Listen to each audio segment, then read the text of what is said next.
What is up, guys? Welcome back. We are Beyond the Barrel Bourbon. I'm Eric. That's Phil. We are here with head distiller, master distiller Luka with 7-3 Distillery. Thanks for having us, man. Oh, happy y'all are here. Got a lot of buzz going on, man. We got cool classes going on. We got a tour and tasting, premium barrel thiefing tour, and it's always got a lot going on here at the distillery. Always got bourbon coming off the stills too. That's awesome, man. That's why we're here tonight, actually, because we're doing one of your classes, and I guess about 30 minutes or so, a little over 30 minutes, we'll be doing. I think it's a blending class. It is, and you know, we do these classes because people come and say, how do you know what people are looking for? Well, we know because we do classes like this, and y'all tell us. Right.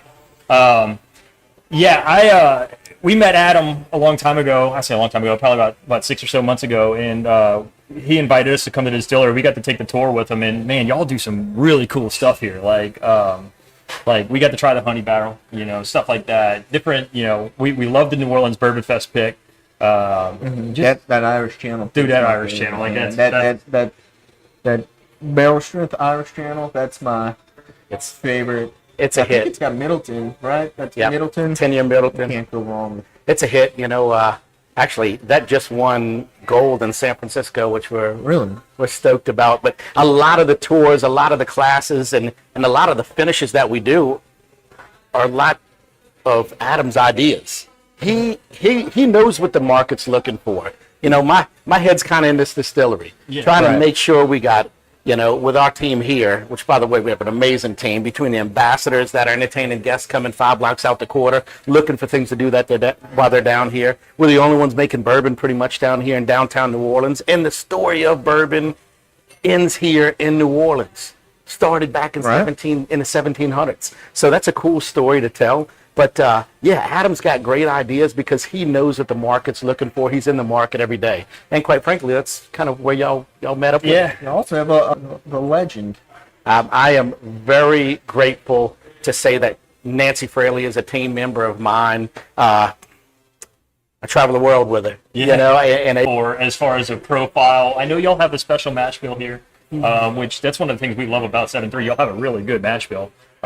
What is it that you specifically look for when you go to crack open that barrel and you're like, man, I need to have this note, right? Like I want to make sure that I can taste this. What is it that you specifically look for? Well, without giving away your secrets. Well, it's tough to say because the market varies so much. Everybody's palate's different, and then everybody's palate changes frequently. Right. But in America, we have to stay cutting edge. We have to evolve weekly, with finishes and things like that. We like to say that we have our consistent profile that we come up with, our shelfers that people love very much, the 4-grain, the weeded. But these finishes become interesting because the market might be looking for a honey finish going into this fall, but they're looking for an Armagnac finish next year at the same time. Right. So we look for that consistency in these barrels when we're tasting them for our shelfers, but when it comes to finishes, it's sky's the limit, man. There's always something new coming out that people are looking for. Yeah, for sure. I think one of the things that intrigues me a lot is how y'all are aging stuff in this brutal heat. Like if y'all aren't in New Orleans, it is awful outside, but it's great for aging whiskey, except the part that you lose a lot of it. Well, I'm going to raise my glass to that because we don't say brutal southern heat. We say sweet southern heat. That's fair. And this sweet southern heat does magical things to the juice. And it's going to be interesting. Once y'all start getting some of your really aged distillate in this area to see how that kind of evolves, because I don't think there's really many places like it as far as climate, temperature, humidity. Well, it's not Tennessee. It's way different than Tennessee, and I just feel like we might be able to get a little more flavor down here. This might be more of a science nerdy question, right? When you sweat real crazy outside here, right, it doesn't evaporate, right, because it's so humid. I'm wondering if there's any effect of that on the whiskey. Like, I know we think about how hot it is with the evaporation, but does the humidity play any part of that? Will the humidity stop some of that evaporation? The humidity does play a big part. Okay. And dry climates, you tend to lose more liquid. And humid climates, you tend to lose a little more alcohol. Oh, of course. So, but I mean, look, the scientific side becomes very interesting when it talks about, when you're talking about bourbon, when you're talking about spirits in general, the scientific side. So you make adjustments to account for that, like entry proof, you know, like how far you go into the tails to counteract the tannins that are caused by the extreme heat, the strong oaky flavors, you know. I think you're talking his wheelhouse right now. So there's things that you could do to kind of counteract that, but you have to figure that out. And look, we talk about secrets and not giving up secrets, and you know, I'm very grateful to work with people that's been making bourbon for a long time, and you know, they became friends. We became friends, and they'll tell me, well, Luka, there ain't no secrets. You know, I could give you my recipe. You could take it down there to New Orleans and make it the same way we do, and it ain't gonna be the same. So embrace people wanting to work with you. Embrace people that are interested and intrigued by what you do. I was told a long time ago, like, keeping secrets in an industry, right? Whether it's your industry, other industries, right? Like, when you share your experience, when you share like technology, not technology so much, but like something that you learned, or a technique that you've learned, and it made whiskey better, it made this job better, right? You're doing a good thing for the industry as a whole, right? Because that's going to come back to you twofold, right? You know, you're gonna, twofold, threefold, or I might be using the wrong terminology there, but it's going to come back to you like in more rewarding ways than it's going to hurt you, I believe. You know, there's only one way to live life fulfilled, and that's by helping others. Exactly. Drinking whiskey. That's right. Good whiskey. So do you have a particular baby of yours in the whiskey lineup at 73 that's your go-to when you want to sip a whiskey? Which one is that?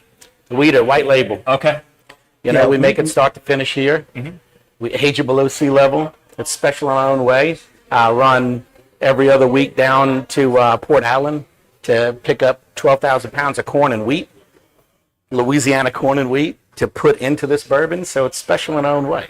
That was one of the things we told Adam when we came and did the tour was like, man, it is so awesome how involved with supporting local businesses that you guys are. Because, I mean, look, that's why we're here, right? Y'all are local, we're local, we want to support local. And when we found out y'all's backstory, supporting the local farms, local honey farms, right? Like, that's pretty awesome, man. That's pretty... And I think just in our group alone, we picked up about 2 cases of the Bourbon Fest. Oh, yeah. Weeded pick, I would say. At least, well, maybe a case. It does very well in a lot of blinds that we put it up against, too. I mean, it's knocked out some heavy hitters. That's really cool. I love hearing those kind of things. I mean, you talk about the New Orleans Bourbon Fest, that's in our backyard. But when you see the who's who of bourbon down here in downtown New Orleans, and they're coming over to your booth saying, man, I'm hearing some great things that you're doing, man. I want to come to the distillery and all of that. And then somebody like Mr. Freddie Johnson, while I'm over here blending, pops in the back door one day. You know, how cool is that? That's incredible. You know? So we're getting a lot of love from a lot of people, and hopefully we can reciprocate that. One of the questions I have, and I guess this might be an Adam thing, but if a local liquor store or a local bar wants to get your product on the shelf behind the bar or something that they can serve, what is the avenue that they can take to get that to happen? Is that just me tell them call Adam? That is an Adam question. We're easy to find. 7-3 Distilling Company, 5 blocks out the French Quarter. You know, we're distributed by RNDC Republic, and but yeah, like I said, that is an Adam question. Okay, cool. Hey, I just wanted to make sure, like, because I know we get out and talk to liquor store owners. We get out, we talk to bar owners, and we want to talk about your stuff, talk about the product, and like especially being local. Like, hey man, you should put this local distillate on your shelf, right? This local whiskey on your shelf, and we wanted to make sure that was something we were able to help you all with too. Everybody is our ambassador. And that's the way we look at it. That's why we try to host parties here at the distillery. We try to touch everybody who comes to this distillery. Even though we're not selling in their state yet, they get to come down here and experience Southern hospitality at its best. And everything that we make is truly an experience in a bottle. And when I get to talk you through that and touch you, in our distillery, it creates a relationship for life. and y'all have such a cool facility here. Your gift shop is laid out beautifully. Oh, that's awesome. Copper Bar, bar. the largest copper bar in New Orleans. Yeah, that's we right. Learned that on our tour. And we're happy to say that for sure. For sure. So Guys, do y'all have any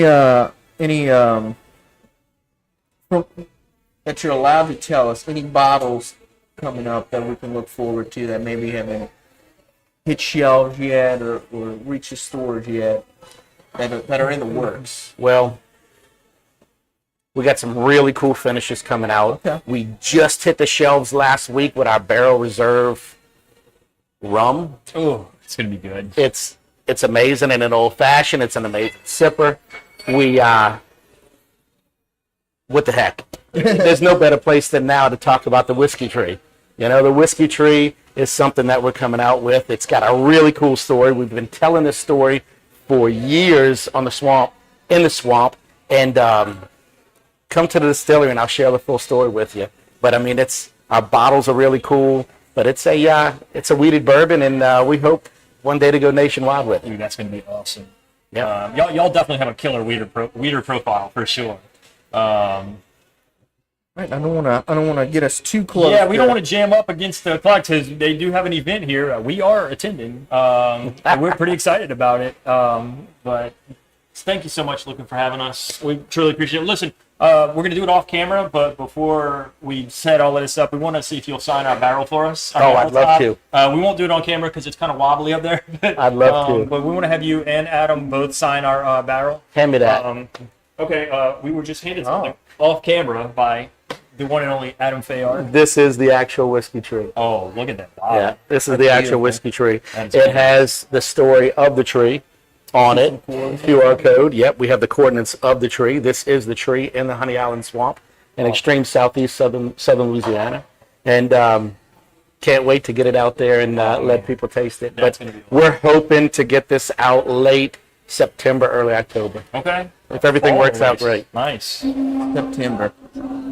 Tomorrow. We're gonna have I'm a fun pushing. time in September, man. Yeah, so September is going to get a lot of us in trouble with our wives. Just coming into the bourbon fall feel. yeah. you know? Yeah. Yes, that's how I know my wallet's in trouble, particularly. Enjoyed y'all. Luka, Thank thank y'all you for so coming out. much. I'm going to go ahead, guys. We're going to sign off here. Thank you so much. If you got anything out of this, like, comment, subscribe. Follow 73 Distilling on Instagram, YouTube, everything, all those wonderful channels, TikTok. Follow us, like, and subscribe. We will catch you later. Phil does not actually have something to throw at the camera today, which is kind of relieving. So see y'all next time.